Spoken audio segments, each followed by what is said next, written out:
To wake up Samsung S25, you can actually use 5 different methods. The first one, you can simply press and release the power button on the right side. So when the screen is turned off, you can just simply click on the power key and you just wake it up. You can also tap the screen, so if always on display is enabled, you can just tap screen to briefly show the time and notifications. If it is not working, then you will have to double tap.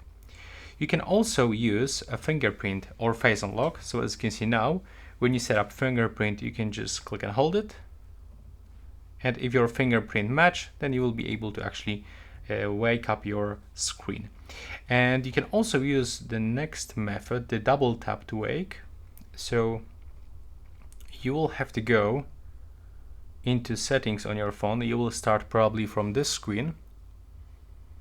And then you have to keep scrolling for advanced features.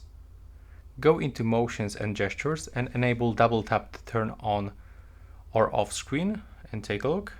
There we go. That's how we can do this. And the last one, you can activate this option, lift the wake, so you can turn on the screen when you pick it up. So you will have to just click on this feature and turn it on.